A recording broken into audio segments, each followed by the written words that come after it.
Students, इससे पहले के लेक्चर में हमने इक्विवेलेंस रिलेशन के बारे में बात की और उस पर बेस्ड अपने सभी क्वेश्चंस को फिनिश कर लिया था। आज के इस लेक्चर में हम बात करेंगे इक्विवेलेंस क्लासेस के बारे में और उस पर बेस्ड कुछ क्वेश्चंस देखेंगे। तो अपनी वीडियो को शुरू करते हैं और देखते हैं क्वेश्चंस इक्विवेलेंस क्लासेस के ऊपर। देखिए क्या होता है इक्विवेलेंस क्लासेस। मान लिया अपने पास कोई सेट है, एक सेट है जिसके अंदर ए टाइप के एलिमेंट्स हैं और ए उसका एक एलिमेंट है। तो क्या होगा, the equivalence class of A. Equivalence class of A को हम किस तरह से लिखेंगे, इस तरह से ब्रैकेट के अंदर यदि हम इस तरह की क्लोज ब्रैकेट के अंदर ए को लिख देंगे तो उसका मतलब होगा इक्विवेलेंस क्लास ऑफ ए। अब देखिए इसकी डेफिनेशन क्या है इक्विवेलेंस क्लास की, क्या होती है equivalence class of A is equals to क्या होगा, उस ए के अंदर x एक एलिमेंट होगा, x belongs to A such that उसकी प्रॉपर्टीज क्या होंगी, जो वो x होगा वो a से क्या होगा, r रिलेटेड होगा। x जो है a के साथ रिलेशन बनाएगा। कैसे, ऐसे भी बोल सकते हैं हम इसको कि x और a मिलकर एक ऑर्डर्ड पेयर बनाएंगे जो किस में होगा, अपने रिलेशन में एग्जिस्ट करेगा। तो देखिए इसकी कुछ प्रॉपर्टीज भी होती हैं। सबसे पहली और बेसिक प्रॉपर्टी क्या होती है इक्विवेलेंस क्लासेस के बारे में, कि पहले तो वो रिलेशन क्या होना चाहिए, इक्विवेलेंस रिलेशन होना चाहिए। सबसे बेसिक नीड क्या है कि इक्विवेलेंस क्लासेस फाइंड करने से पहले आपको ये देखना है कि वो रिलेशन इक्विवेलेंस रिलेशन है या नहीं है, और यदि वो रिलेशन जो है वो इक्विवेलेंस रिलेशन होगा तभी हम उसके लिए इक्विवेलेंस क्लासेस फाइंड कर पाएंगे, वरना नहीं कर पाएंगे। तो देखिए सबसे पहली क्या है, every element has a equivalence class. क्या है इसका मतलब, देखिए ए के अंदर बहुत सारे एलिमेंट्स हैं। मान लिया ए के अंदर क्या है, 1 है, 2 है और 3 है। तो इस पॉइंट का मतलब है कि जो ए के सारे एलिमेंट्स हैं वो एक इक्विवेलेंस क्लास रखते हैं, सभी की अपनी इक्विवेलेंस क्लास होगी। वो बेसिक जरूरी है कि सभी एलिमेंट की अपनी एक इक्विवेलेंस क्लास हो, चाहे वो बेशक एक हो लेकिन हर एलिमेंट की अपनी इक्विवेलेंस क्लास होगी। सेकंड पॉइंट देखिए, आइदर आइडेंटिकल और डिसजॉइंट। हो सकता है कि वो बराबर हो या फिर वो अलग अलग हो, इस बात से कोई मतलब नहीं पड़ता, लेकिन सभी की क्या है एक इक्विवेलेंस क्लास होगी, या तो वो एक जैसी होगी या फिर अलग होगी। थर्ड पॉइंट देखिए, all equivalence class from set ए। जो इक्विवेलेंस क्लास ऑफ ए के अंदर एलिमेंट आएंगे, मान लिया इक्विवेलेंस क्लास ऑफ ए क्या आई, 1 2 आई, तो क्या होगा कि जो इक्विवेलेंस क्लास ऑफ ए आएंगी वो सारे एलिमेंट्स ए के ही होंगे, बाहर का कोई भी एलिमेंट इक्विवेलेंस क्लास ए के अंदर नहीं आएगा। चलिए इस पर बेस्ड एक क्वेश्चन देखते हैं। क्वेश्चन हमने यहां पर लिख दिया है, क्या है, let A is equal to 1 2 3 and R. ये क्या है, एक सेट दे रखा है ए और 1 2 3 जिसके क्या हैं एलिमेंट्स हैं, and R with the equivalence relation of A. R इस पर एक रिलेशन डिफाइंड है। हमने बहुत सारे रिलेशंस पहले भी बनाए हैं, +1 क्लास में भी हमने बहुत सारे रिलेशंस बनाए हैं। इस बात से कोई हमें आपत्ति नहीं है कि हम रिलेशन बहुत सारे बना सकते हैं। तो हमें पहले से ही एक रिलेशन बना हुआ दे रखा है इसके ऊपर, और वो क्या है, आर इज इक्वल टू 1 1 2 2 3 3 1 2 2 1, ये रिलेशन दे रखा है। अब हमें फाइंड करनी है equivalence class of A 1 2 and 3। हम सभी के बारे में बात करेंगे, जरा देखिए कैसे। हम सबसे पहले फाइंड करेंगे इक्विवेलेंस क्लास ऑफ 1। इसको क्या लिख सकते हैं हम, ऐसे, हमने यही तो लिखा था कि इक्विवेलेंस क्लास ऑफ ए, उसको क्लोज्ड ब्रैकेट के अंदर लिख देंगे तो उसका मतलब होगा इक्विवेलेंस क्लास फॉर 1। यहां पर हमने लिख दिया इक्विवेलेंस क्लास फॉर 1। इसका मतलब क्या है, देखिए जरा डेफिनेशन लिखते हैं कि क्या होगा, x बिलोंग्स टू ए होगा such that x, 1 belongs to r। ठीक है ना, क्या होगा कि x एक ऐसा एलिमेंट होगा a के साथ जो x, 1 टाइप का एक ऑर्डर्ड पेयर बनाएगा, या फिर x रिलेटेड होगा 1 से, बिलोंग्स टू r। अब हमें करना क्या है, देखिए जरा, हमें ढूंढना है जो जिसमें जो एक 1 पोजीशन है वो लास्ट में इस तरह का ऑर्डर्ड पेयर ढूंढिए। इसके अंदर 2 ही ऑर्डर्ड पेयर मिले हैं हमें। यहाँ पर देखिए क्या मिला है, एक तो मिला है 1, 1 और दूसरा मिला है हमें 2, 1। एक 1, 1 है, एक 2, 1 है।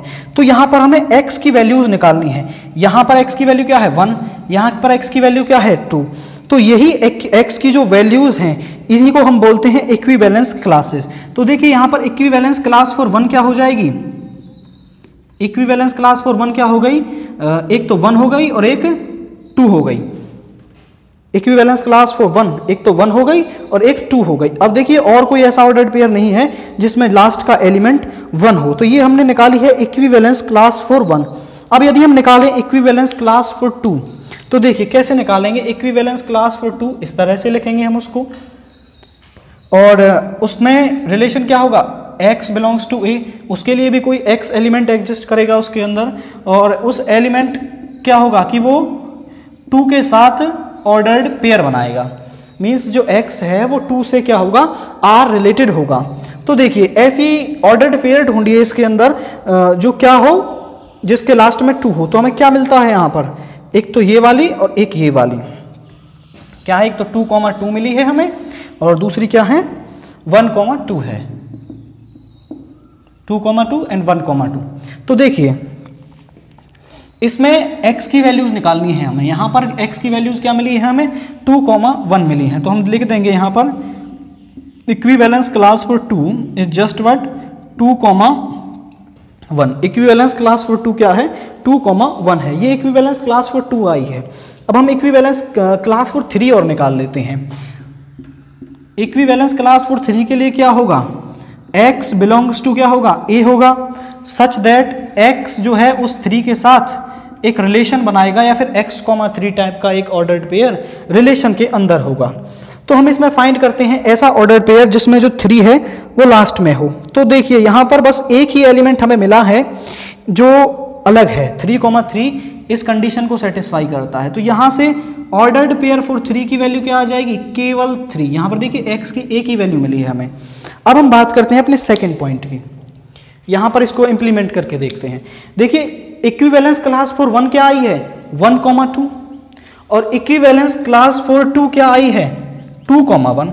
इसको हम ऐसे भी तो लिख सकते हैं 1,2, इससे कोई फर्क नहीं पड़ेगा। तो क्या दोनों ये सिमिलर हैं, तो हम क्या बोल देंगे, equivalence class for 1 and equivalence class for 2 are identical. ये क्या है, आइडेंटिकल है। और इक्विवेलेंस क्लास फॉर 2 और इक्विवेलेंस क्लास फॉर 3 इन दोनों के बीच में कोई रिलेशन नहीं है, कोई एलिमेंट कॉमन एग्जिस्ट नहीं कर रहा है इनके अंदर। तो हम क्या बोल सकते हैं, equivalence class for 2 and equivalence class for 3 are disjoint. क्या होंगी वो, डिसजॉइंट, मतलब उनके बीच में कोई भी खास रिलेशन नहीं है। अब इसके साथ एक क्वेश्चन खत्म होता है। अब इस पर हम नेक्स्ट क्वेश्चन देखेंगे। क्या है सेकंड क्वेश्चन, देखिए, show that R on the set A X belongs to Z. मतलब कि क्या है, एक्स के अंदर जेड इंटीजर्स किससे ले रखे हैं, कहां से कहां तक, 0 to 12 तक ले रखे हैं, और आर एक रिलेशन दे रखा है a, b such that a minus B is a multiple of 4। a minus B क्या है, multiple of 4 is a equivalence relation. Also find that equivalence class for 1। हमें इक्विवेलेंस क्लास फॉर 1 फाइंड करनी है इसके अंदर। तो देखिए इससे पहले इसको रफ कर देते हैं यहाँ से और इस क्वेश्चन को सॉल्व करते हैं।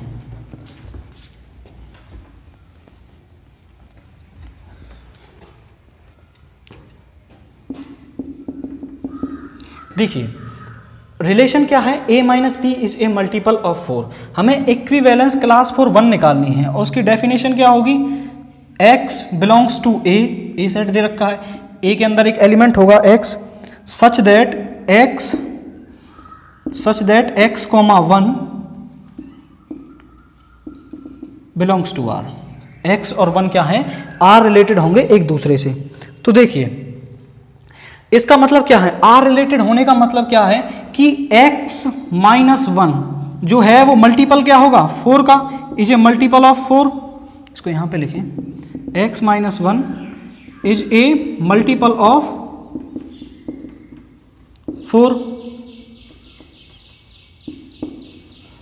x माइनस 1 क्या होगा, एक मल्टीपल, जो इस x माइनस 1 मॉड्यूलस की वैल्यू आएगी वो क्या आएगी, एक मल्टीपल आएगी, किसका, 4 का मल्टीपल आएगी।